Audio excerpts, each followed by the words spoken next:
어제 저희가 방송해드렸던 1억 원 어치의 이 수표 다발, 도대체 주인이 누구냐 했었는데 타워팰리스, 강남에서 가장 잘 사는 동네라고 하는 이 타워팰리스 아파트 앞에 이 쓰레기장에 버려져 있었던 이 수표 다발의 주인이 나타났습니다.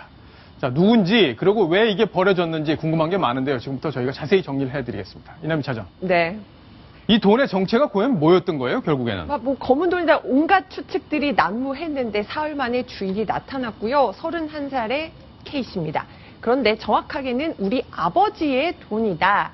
아버지가 사업가인데 대구에서 부동산을 매각하고 받은 돈이 1억 원 정도 수표로 있었는데 이거를 다음 달에 우리가 타워팰리스의 다른 동으로 이사를 하면서 쓸 인테리어 비용이었다. 그랬군요. 그 돈을 모아뒀는데 그거를 실수로 가사도우미가 모르고 버렸다. 이렇게 진술한 겁니다. 경찰서에서도요, 재밌는 게 오늘 새벽 2시 넘어서 경찰서를 찾아갔다고 해요. 예, 아, 그래요? 성급하게 사실을 모르고 있다가 찾아가서 얘기를 했는데 담당 사건을 맡았던 경찰이 없으니까 다시 오전 7시 50분에 다시 찾아와서 이 얘기를 했다고 합니다. 아니, 근데 돈이 얼마나 많으면 1억 원이 없어졌는데 그걸 모르고 있을 수가 있죠? 3일이나? 그러게 말입니다. 예. 그 가방 안에요, 뭐 여러 가지 옷가지랑 그다음에 그 수표를 같이 넣어놓았기 때문에 이걸 보고는 이제 가사도우미가 몰라서 버렸다는 건데요. 근데 저는 도대체 이해가 안 되는 것이 1억 원이라는 돈은 정말 크잖아요. 이것을 왜 이렇게 아무데나 두고 잃어버렸는데도 몰랐을지 이것은 좀 의문이 남는 대목입니다. 자, 이 의문이 한 3가지 정도 남더라고요. 그 네. 주인이 나타났지만 그 의문들이 뭔지 한번 풀어봐야 되는데, 신은숙 변호사님. 인테리어 비용이라고 이제 받아왔다는 건데 보통은 계좌로 이렇게 주고 아니면 뭐 신용카드로 결제를 한다든지 이런 식으로 하지 이걸 수표로 다 받아서 이렇게 넣어놨다 분실하면 어떡하려고요, 이번처럼. 네, 당연합니다. 인테리어 비용이라고 하면 뭐 우리가 물건 사는 것처럼 1, 20만 원짜리도 아니고 예. 본인도 지출 근거를 남겨야 되고 영수증을 받지 않고도 쉽게 송금했다는 자료를 남기해서 보통은 다 송금을 하게 되고 1억 원이라는 돈은 굉장히 크게 되죠. 그래서 이 부분을 수표로 결제하려고 인테리어 비용을 갖고 있었다. 일반인들은 납득하기 좀 어려운 면이 있습니다.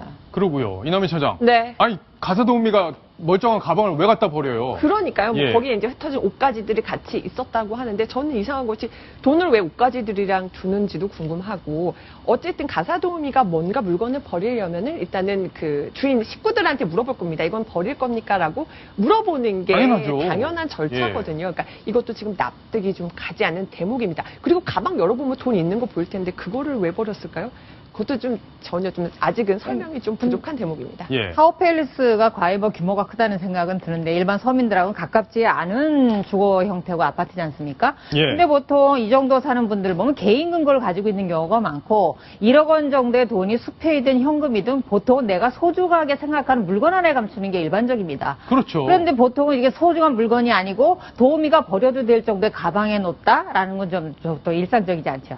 그리고 이남희 차장, 이게 네. 원래 돈을 받은 게 아버지가 뭘 팔았다면서요? 팔고 받은 매각 대금을 갖고 있다가 그걸 아들한테 준 거라면서요? 대구에 있는 어떤 부동산을 팔아서 그 매각 대금 1억 원을 수표로 받았다는 거예요. 그러니까 이 수표도 각각 은행이 달라요.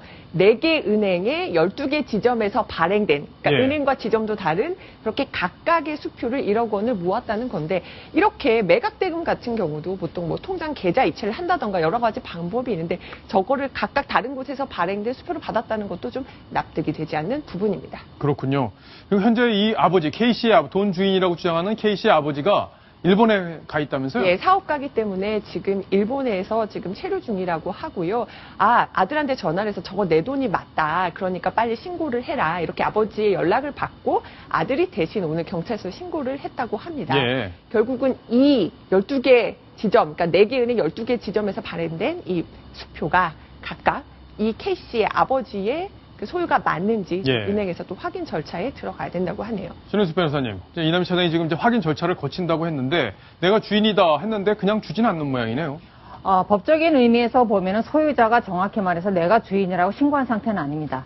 아버지가 본인의 소유라는 걸 맞고 그다음에 아들한테 신고를 대신해서 하라고 부탁했다라든가 신고 대리권을 부여하지 않는 한은 지금 소유자의 적법한 신고가 있다고 볼 수는 없고요. 아버지가 직접 들어와서 경찰서에 가서 본인의 돈인지를 입증하는 자료와 함께 신고를 해야만 소유자가 확인될 것으로 보입니다. 그렇군요. 자, 이 돈을 처음에 주순 사람이 청소하시는 분이었잖아요. 네. 근데 그분한테는 무슨 뭐 보상이나 이런 거가 돌아가야 될 텐데 주인 확인이 최종 끝나야 보상이 네. 돌아갈 수 있죠. 유실물법에 의하면 이제 습득자가 신고를 했을 때 경찰 같은 데 가져다 줬을 때 이 소유자가 나타나게 되면 약 5%에서 20% 정도 범위 내에서 합의해서 보상금을 지급하게 돼 있으니까요. 500만 원에서 2천만 원 범위 내에서 지급을 하게 되는데 보통 판단하는 기준은 이 신고가 없었다라고 하면 이 돈이 절대 발견되기가 어려울 것이다. 이런 부분에 대해서 감안해서 판단하게 될 것이고 두 분이 잘 합의를 하셔야 될 것으로 보입니다. 예, 알겠습니다. 자, 의문의 사건, 바로 이 1억 원짜리 수표다발 주인이 나타났다는 이야기 여기까지 풀어보겠습니다. 자, 다음 소식으로 갑니다. 다음 사건도 아주 황당하고 의문이 많은 그런 사건인데요. 순위 먼저 확인하겠습니다.